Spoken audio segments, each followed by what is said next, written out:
आज सुबह जिनके पास अद्वैत ज्वेल्स आईपीओ के शेयर्स अलॉट हुए थे वो लोग इतने खुश थे कि उन्होंने अपने शेयर्स 37% प्रीमियम पे खुलते ही देख लिया।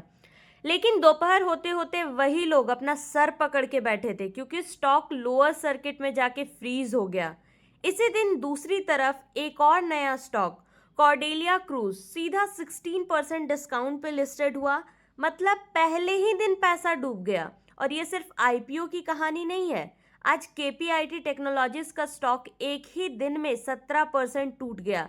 जबकि इटर्नल यानी कि जोमेटो में गोल्डमैन सैक्स ने बोला कि अभी 37% और अपसाइड बाकी है। एक ही दिन में इतनी उल्टी सीधी कहानियां। तो चलिए एक एक करके समझते हैं क्या हुआ आज, क्यों हुआ और सबसे जरूरी कल किस स्टॉक पे ध्यान देना है और किससे दूर रहना है।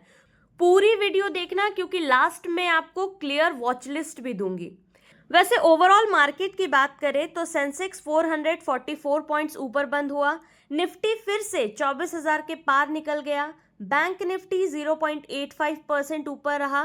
लेकिन जैसा मैंने बोला असली कहानी इंडेक्स के अंदर छुपी हुई है। तो चलिए शुरू करते हैं।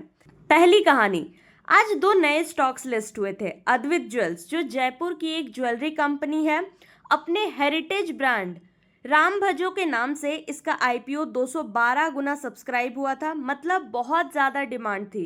और जब ये लिस्ट हुआ सीधा 37% प्रीमियम पे खुला। एनएसई पे 188.90 रुपीज पे। लेकिन यहीं पे ट्विस्ट आया। लिस्टिंग के तुरंत बाद ही हैवी प्रॉफिट बुकिंग शुरू हो गई और स्टॉक अपने 5% लोअर सर्किट में फ्रीज हो गया। तो जो लोग अलॉटमेंट में खुश थे उन्हें भी ये समझना पड़ेगा कि लिस्टिंग गेन्स लॉक करना और उन्हें होल्ड करना दोनों अलग डिसीजन है। दूसरी तरफ वाटरवेज लीजर टूरिज्म, जिसे सब कॉर्डेलिया क्रूज के नाम से जानते हैं, इंडिया की बड़ी ओशन क्रूज कंपनी, इसका आईपीओ सिर्फ 1.63 गुना सब्सक्राइब हुआ था। मतलब डिमांड पहले से ही कम थी और जैसा एक्सपेक्टेड था ये स्टॉक 16% डिस्काउंट पे लिस्ट हुआ। मतलब अगर आपने इशू प्राइस पे ले लिया था पहले ही दिन नुकसान हो गया। लेसन सिंपल है, जब सब्सक्रिप्शन नंबर कम हो लिस्टिंग भी उसी हिसाब से वीक होती है। ये पैटर्न आप ग्रे मार्केट प्रीमियम देख के पहले से भी भाप सकते थे। अब बात करते हैं महिंद्रा एंड महिंद्रा की। आज का टॉप गेनर स्टॉक 2% से ज्यादा ऊपर गया। इसके पीछे का कनेक्शन समझना जरूरी है। आज क्रूड ऑयल गिरा, $68.77 पे आ गया, ऑलमोस्ट 1% डाउन। ऑटो कंपनीज के लिए क्रूड सस्ता होना मतलब रॉ मटेरियल्स और लॉजिस्टिक कॉस्ट दोनों कम होती है। इसी वजह से पूरा निफ्टी ऑटो इंडेक्स 2% से ज्यादा ऊपर रहा और महिंद्रा एंड महिंद्रा इसमें सबसे आगे रहा। अब ये स्टोरी तो बहुत लोग मिस कर गए होंगे। कोटक महिंद्रा बैंक ने आज एक बड़ी अनाउंसमेंट की। उन्होंने डॉयशू बैंक के इंडिया का रिटेल बैंकिंग, प्राइवेट बैंकिंग और वेल्थ मैनेजमेंट बिजनेस खरीदने का एग्रीमेंट किया है 282 करोड़ में। इसमें शामिल है 29,000 करोड़ का लोन बुक, 16,000 करोड़ की डिपॉजिट और 10,500 करोड़ का एसेट अंडर मैनेजमेंट। लगभग 1,000 एम्प्लॉयज और 1.5 लाख कस्टमर्स भी कोटक के साथ आ जाएंगे। इस न्यूज पे कोटक का स्टॉक 1.69% तक ऊपर गया इंट्राडे। ये डील कोटक की एफ्लुएंट और एसएमई सेगमेंट में एक्सपेंशन की स्ट्रैटेजी का हिस्सा है।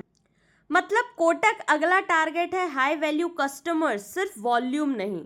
अब एक छोटी लेकिन काम की अपडेट। ब्रोकरेज प्रभुदास लीलाधर ने आज अडानी पोर्ट्स एंड एसईजेड पे फ्रेश बाय कॉल दी है। टारगेट प्राइस 2,123 रुपीज रखा है। अगर आप अडानी ग्रुप की कमबैक स्टोरी फॉलो कर रहे हो तो ये नया डेटा पॉइंट अपनी वॉच लिस्ट में ऐड कर लो। अब एक ऐसी कहानी जो आपके लिए इंटरेस्टिंग होगी अगर आप क्विक कॉमर्स स्पेस फॉलो करते हो।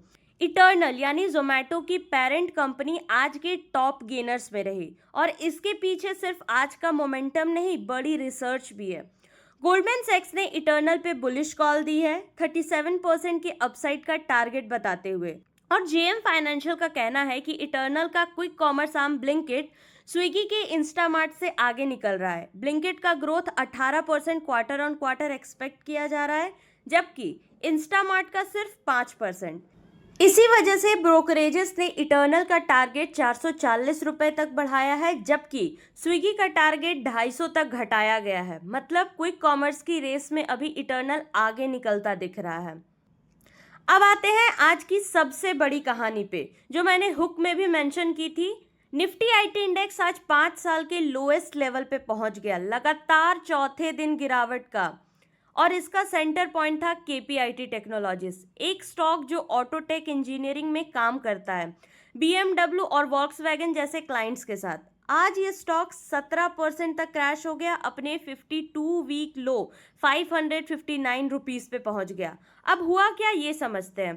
कंपनी ने खुद बताया कि उनके सबसे बड़े यूरोपियन क्लाइंट्स ने, खास करके बीएमडब्ल्यू जो उनकी रेवेन्यू का 12% है, और वॉल्क्सवैगन अचानक अपना टेक स्पेंडिंग काट दिया अपने खुद के प्रॉफिट वार्निंग्स के बाद। इससे केपीआईटी की अगली क्वार्टर की रेवेन्यू 1% ईयर ऑन ईयर गिर सकती है, और मार्जिन्स उससे भी ज़्यादा गिरेंगे, क्योंकि इतने कम टाइम में कॉस्ट कट करना बहुत मुश्किल होता है। इसके तुरंत बाद जेपी मॉर्गन ने स्टॉक डाउनग्रेड कर दिया अंडरवेट में, टारगेट 700 से घटाकर 550 कर दिया। और ये सिर्फ एक कंपनी का इशू नहीं था, कोफोर्ज भी 3.4% गिरा, और टेक महिंद्रा, एचसीएल टेक, इन्फोसिस, टीसीएस सब रेड में बंद हुए। एक ब्रोकरेज नोमुरा ने भी एक नोट निकाला कि एआई की वजह से आईटी कंपनीज का ट्रेडिशनल बिलिंग मॉडल, जहां ज़्यादा लोग लगाओ ज़्यादा पैसा कमाओ, वो मॉडल ही प्रेशर में आ सकता है। मतलब ये सिर्फ एक क्वार्टर का इशू नहीं है, ये बड़ा स्ट्रक्चरल सवाल खड़ा हो गया है पूरे आईटी सेक्टर के लिए। चलिए एक पॉजिटिव नोट पे आते हैं। राइट्स का स्टॉक आज 10% तक ऊपर गया, क्योंकि उन्हें बाबा साहेब भीमराव अंबेडकर यूनिवर्सिटी के कैंपस इंफ्रास्ट्रक्चर के लिए एक प्रोजेक्ट मैनेजमेंट कंसल्टेंसी कॉन्ट्रैक्ट मिला है। छोटा स्टॉक है, लेकिन ऑर्डर विन न्यूज़ पे ऐसी शार्प रिएक्शन दिखाती है कि मार्केट में ऑर्डर बुक ड्रिवन स्टॉक्स अभी भी कितनी डिमांड में है। तो अब सबसे इंपॉर्टेंट पार्ट कि कल करना क्या है इन सारी कहानियों को जोड़कर। कुछ स्टॉक्स जो आपको वॉच लिस्ट में रखने हैं, पहले उन्हें देख लेते हैं। ऑटो सेक्टर में महिंद्रा एंड महिंद्रा जैसा मोमेंटम कंटिन्यू हो सकता है जब तक क्रूड सस्ता रहता है। कोटक महिंद्रा बैंक एक इंटरेस्टिंग स्टोरी है, क्योंकि एमएनए डील से लॉन्ग टर्म कस्टमर बेस बढ़ता है, तो इस पर आप नज़र रखो। अडानी पोर्ट्स में आज ही फ्रेश बाय कॉल आई है, और इटर्नल और जोमेटो, जहां दो बड़ी ब्रोकरेजेस गोल्डमैन सैक्स और जेएम फाइनेंशियल दोनों बुलिश है क्विक कॉमर्स ग्रोथ पे। अब उन स्टॉक्स की बात कर लेते हैं जिनसे अभी दूर रहना चाहिए। केपीआईटी टेक्नोलॉजीज जैसे स्टॉक में अभी बॉटम फिशिंग मत करो। जैसा एक एनालिस्ट ने कहा कि ये अभी एक फॉलिंग नाइफ है, पूरा आईटी सेक्टर ही वीक है अभी जब तक यूरोपियन डिमांड रिकवर नहीं होती। और अगर आपको नए आईपीओस में इंटरेस्ट है तो वाटरवेज, लीजर, टूरिज्म जैसे लो सब्सक्रिप्शन आईपीओ से सीख लो। सब्सक्रिप्शन नंबर देख करके ही डिसाइड करो, सिर्फ ब्रांड नेम देखकर नहीं। और निफ्टी के लिए एक ज़रूरी टेक्निकल लेवल आप याद रखिए, जब तक निफ्टी 23,800 के ऊपर रहता है ओवरऑल अपसाइड मोमेंटम बना रहता है। और एक डिस्क्लेमर है दोस्तों, ये वीडियो सिर्फ एजुकेशनल पर्पस के लिए है, कोई बाय एंड सेल रिकमेंडेशन नहीं है। किसी भी तरह की इन्वेस्टमेंट करने से पहले आप अपनी एनालिसिस ज़रूर से कर ले, या किसी सेबी रजिस्टर्ड फाइनेंशियल एडवाइजर की सलाह ज़रूर से ले लें। तो दोस्तों आज हमने 8 अलग अलग कहानियां कवर की, आईपीओ से लेकर आईटी सेक्टर क्रैश तक, और एक क्लियर वॉच लिस्ट भी बनाई कल के लिए। अगर ये डीप डाइव स्टाइल आपको पसंद आया तो लाइक और सब्सक्राइब ज़रूर से कर दीजिएगा। ऐसे ही डिटेल्ड ब्रेकडाउन आपको रोज़ मिलेगी। कमेंट में बताइए इन 8 स्टॉक्स में से आपके पास कौन सा है। मिलते हैं कल अगले अपडेट के साथ। Thank you very much for watching the video.